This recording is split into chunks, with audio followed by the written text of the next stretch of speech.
Shalom, selamat malam saudara semua. Puji Tuhan, kita bersyukur untuk pemeliharaan Tuhan atas hidup kita hari ini. Kita sudah hampir memasuki akhir dari bulan Agustus. Kita bersyukur di Sydney cuaca sudah mulai sedikit menghangat karena winter sebentar lagi selesai, lalu masuk musim semi. Kita selalu bersyukur di dalam setiap musim kehidupan kita. Dan tentunya kita bersyukur juga kita masih diberikan kesempatan untuk mendengar firman Tuhan, khususnya dalam renungan malam yang saya buat ini. Haleluya. Hari ini kita masih belajar mengenai tugas istri yang merupakan bagian dari seri keluarga Kristen di sepanjang bulan ini. Ini adalah tugas terakhir yang saya mau share dalam renungan malam ini bagi para istri-istri, yaitu menjaga mulutnya. Kita membaca sama-sama di dalam Amsal pasal yang ke-21 ayat yang ke-9 yang berkata demikian, "Lebih baik tinggal pada sotoh rumah daripada diam serumah dengan perempuan yang suka bertengkar." Ayat ini diulangi lagi mirip dalam Amsal 25 ayat 24. Lebih baik tinggal pada sudut sotoh rumah daripada diam serumah dengan perempuan yang suka bertengkar. Saudara, ayat ini diulang sampai 2 kali berarti memiliki pesan yang sangat penting sekali. Wanita bisa jatuh karena mulutnya. Saudara, Tuhan menciptakan wanita memang lebih menggunakan perasaan dibandingkan pikiran, dibandingkan dengan wanita, dibandingkan dengan pria. Karena itu wanita memiliki kecenderungan untuk berbicara lebih banyak. Menurut penelitian psikologi, manusia harus, wanita maksud saya, harus berbicara dan ngomong kurang lebih 15.000 kata setiap hari. Nah saudara, itu tidak salah, namun perkataan saudara haruslah menjadi perkataan yang membangun, di mana perlu orang yang mendengarnya beroleh berkat, kata firman Tuhan. Karena itulah tugas saudara sebagai istri harus bisa menjaga mulutnya. Saudara harus punya rem dan tahu dengan pasti kapan saudara harus berbicara, dan berbicara apa yang saudara keluarkan dari mulut saudara itu sangat menentukan kehidupan keluarga, juga kehidupan suami dan anak-anakmu yang mendengar. Kalau seorang istri itu suka bertengkar, suka seringkali marah-marah di rumah, maka rumah pun akan menjadi tidak enak suasananya. Karena itulah tugas dan tanggung jawab saudara sebagai istri. Saudara mesti benar-benar mengekang mulutmu dan benar-benar menggunakan mulutmu untuk mengatakan hal yang menjadi berkat saja. Peringatan yang lain dinyatakan dalam Amsal 7 ayat 11. "Cerewet dan lihat perempuan ini, kakinya tidak dapat tenang di rumah."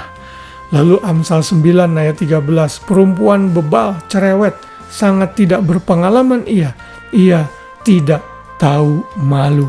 Ternyata saudara, cerewet dan bawel ini adalah satu dosa yang harus dihindari. Cerewet dan bawel ini artinya ngomong sesuatu berulang-ulang sehingga orang yang mendengarnya jadi tidak senang.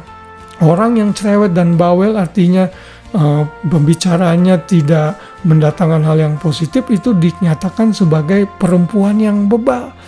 Dan saya berharap saudara tidak ada dalam kategori ini. Dalam bahasa Inggrisnya dinyatakan, "The woman of folly is boisterous, she is naive and knows nothing." Orang yang hanya mengumbar perkataannya tanpa memperhatikan isi perkataannya, ia dianggap sebagai orang yang tak berpengalaman dan tidak tahu malu. Firman Tuhan ditulis bukan untuk menjatuhkan, tapi untuk membangun, untuk mengubah hidup seseorang. Bila saudara sebagai seorang wanita dan istri ada dalam kategori ini, tidak ada kata lain yang saya mesti katakan, saudara harus bertobat dan menjaga mulut saudara. Benar, wanita harus mengeluarkan kata-kata lebih banyak, tapi kata-kata yang lebih banyak ini alangkah indahnya digunakan dengan menggunakan kata-kata yang membangun. Ada banyak suami yang tidak betah di rumah karena istrinya bawel luar biasa. Komplain, saudara, marah-marah terus sehingga suaminya tidak betah di rumah. Janganlah menjadi wanita atau istri seperti ini, namun jadilah wanita yang kita sudah pelajari sebelumnya, yang mengurus keluarganya, yang hidup dalam kesalehan, yang tunduk terhadap suami, lalu yang menjadi penolong bagi suaminya. Saya berdoa agar para istri-istri Kristen di gereja yang saya layani dan juga di mana saja saudara mendengar, saudara bisa berlaku sesuai dengan kehendak Tuhan. Dan hari ini selesailah tugas saya menyampaikan tugas bagi para suami dan istri. Biarlah kiranya kita tahu tugas dan tanggung jawab masing-masing. Kalau suami sadar tugas dan tanggung jawabnya yang dibebankan kepadanya untuk mengasihi istrinya, menguduskan istrinya, berkorban bagi keluarganya, menjadi pemimpin, menjadi penyedia dan menjadi imam, maka keluargamu akan diberkati. Apalagi ditambah dengan istri yang tahu tugasnya menjadi penolong, tunduk terhadap suami, hidup dalam kesalehan, mengurus keluarganya, dan menjaga mulutnya. Wow, luar biasa. Rumah tangga saudara, keluarga saudara akan benar-benar diberkati oleh Tuhan. Dan anak-anakmu dan anak-anak cucumu akan melihat hari-hari yang baik ke depan. Karena suami dan istri berdua hidup dalam takut akan Engkau. Jangan demand orang lain untuk berubah. Mulai ambil keputusan. Kalau saudara suami, berubahlah untuk bagian saudara. Kalau saudara istri, berubahlah untuk bagian saudara. Orang lain, biar Tuhan yang mengubahnya. Kiranya Tuhan memberkati kita semua.